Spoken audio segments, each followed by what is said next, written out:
नमस्कार, I am Ritu from divine light. आज इस वीडियो के माध्यम से मैं आपसे बात करूंगी कि हमें गाय की सेवा क्यों करनी चाहिए। इसके पीछे के माइथोलॉजिकल रीजंस क्या हैं, इसके पीछे के एस्ट्रोलॉजिकल रीजंस क्या हैं, इस सब के बारे में हम बात करेंगे। गाय को, गौ माता को धरती पर पवित्रता का प्रतीक माना जाता है। कहा जाता है कि गाय का हर अंग उपयोग वातावरण और स्वास्थ्य के लिए उपयोगी है, इसीलिए माँ का दर्जा दिया गया है गाय को। गौ को हम गाय माता कहते हैं, गौ माता कहते हैं। श्री कृष्ण जी को गाय अति प्रिय थी और इसीलिए उन्हें गोकुल भी अति प्रिय था, क्योंकि वहाँ पर गाय की पूजा, गाय की रक्षा, गायों का पालन किया जाता था। और श्री कृष्ण जी गायों का पालन करने वाले पर, गायों की पूजा करने वाले पर, उनकी रक्षा करने वाले पर स्वतः ही अपनी कृपा बरसाते हैं। अगर आपको कृष्ण कृपा चाहिए तो सबसे पहली बात, सबसे पहला महा उपाय कि आपको गायों की रक्षा, गायों का पालन करना चाहिए, गायों की सेवा करनी चाहिए। आप कृष्ण कृपा स्वतः ही पालेंगे। उसके अलावा आपको मैं इसके एस्ट्रोलॉजिकल रीजंस बताती हूँ। कहते हैं कि जो इंसान भी गाय को जल और चारा खिलाता है उसको अश्वमेध यज्ञ का पुण्य प्राप्त होता है। यानी कि सिर्फ गाय को चारा और जल खिलाने से, जी हाँ, क्योंकि हमें जब हम गाय को फीड करते हैं, जब हम गाय को खिलाते हैं तो हम 33 कोटि देवी देवताओं को भोग लगाते हैं। तो हुआ ना अश्वमेध यज्ञ का फल प्राप्त। अमेजिंग है ना। आइए आपको और जानकारी देती हूँ इसके बारे में। अगर आपको अपने कुंडली के ग्रहों को शुभ करना है, उनको ठीक करना है, तो गाय की सेवा प्रतिदिन करनी चाहिए। हर दिन के अकॉर्डिंग गाय को हम क्या खिलाएं कि हम गाय की सेवा करें, कि हमें उस प्लैनेट की जो हैं वो दुष्प्रभाव ना ख़त्म हो और हमें उसके शुभ प्रभाव मिले। हमें संडे के दिन से शुरू करते हैं, रविवार से। रविवार सूर्य का दिन होता है, तो हमें क्या खिलाना चाहिए गाय को? हमें गाय को गुड़ खिलाना चाहिए। गाय को गुड़ खिलाने से हमारे कुंडली में सूर्य बलवान होते हैं, हमें शुभ फल देते हैं। और सेकेंडली आपको एक बहुत ही यूनिक जानकारी देती हूँ। अगर कोई लेडी प्रेग्नेंट है और वो गाय को प्रतिदिन गुड़ खिलाती हैं तो उनकी जो संतान है वो बहुत ही इंटेलिजेंट, बुद्धिमान संतान होगी।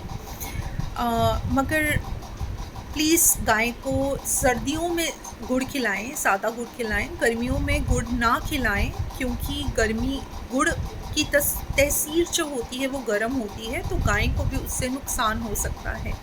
हमें हर चीज़ के लिए सोचना चाहिए। सेकेंडली, सोमवार के लिए चंद्र को मजबूत करने के लिए कुंडली में सोमवार के दिन गाय को रोटी और पानी पिलाएं। पानी ज़रूर पिलाएं। पानी पिलाने की विधि क्या है?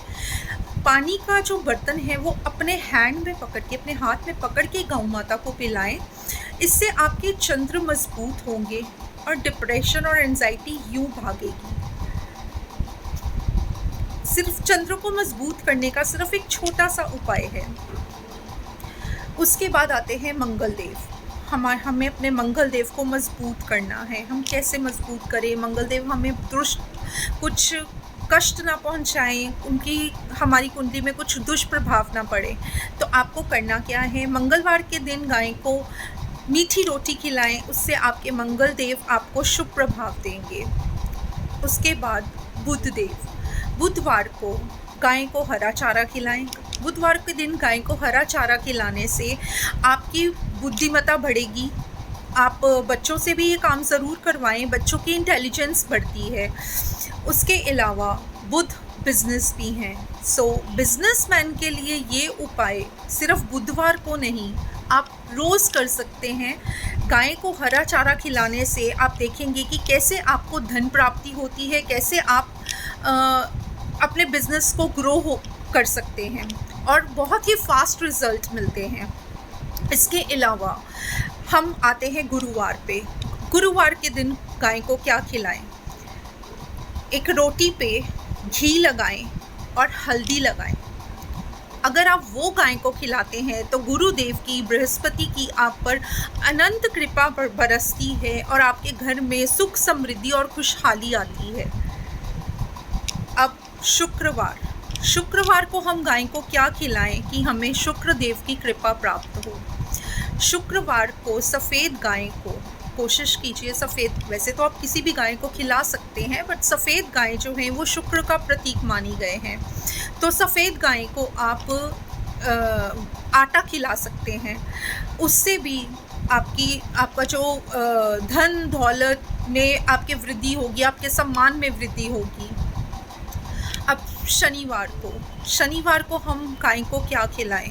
हम बहुत डरते हैं ना शनिदेव से कि शनिदेव हम पर करूर दृष्टि ना कर दें, शनिदेव हमारी कुंडली में शनिदेव की दुष्प्रभाव ना पड़े, शनिदेव की दशा में हमें कोई प्रॉब्लम्स ना आए। छोटा सा उपाय, शनिवार के दिन गाय माता को अगर आप रोटी खिलाते हैं, बहुत ही बढ़िया उपाय है। उसके अलावा काली गाय को मोतीचूर का लड्डू खिलाएं, उन्हें लड्डू भी बहुत पसंद है। तो आप देखेंगे कि शनिदेव आप पर ज़रूर कृपा करेंगे और उनकी कभी भी दुष्प्रभाव, कुदृष्टि आप पर नहीं पड़ेगी। उसके अलावा बात तो बहुत ज़्यादा है करने के लिए, बहुत कुछ आपको और भी बता सकती हूँ कि कैसे आप गाय की सेवा कर सकते हैं, कैसे आप गाय कैसे आप पालन कर सकते हैं। हम ज़रूर इस टॉपिक पर और भी बात करेंगे, लेकिन एक क्विक सी बात जो मैं ज़रूर कहना चाहूँगी, कभी भी आप किसी गाय को किसी ऐसी कंडीशन में देखें जब उसे मेडिकल हेल्प की ज़रूरत है, या वैसे भी किसी वेटरनरी हॉस्पिटल में जाएं जहां गायों का पालन होता है या गायों की सेवा की जाती है, उनकी देखभाल की जाती है, तो ऐसी जगह पर गायों के लिए प्लीज़ मेडिसिन ज़रूर अवेलेबल करवाएं उनके लिए, जितनी आपका सामर्थ्य है। ज़रूरी नहीं है कि आपको बहुत ज़्यादा करना है, जितना आपका सामर्थ्य है अपने सामर्थ्य अनुसार गायों के लिए मेडिकल हेल्प ज़रूर दें।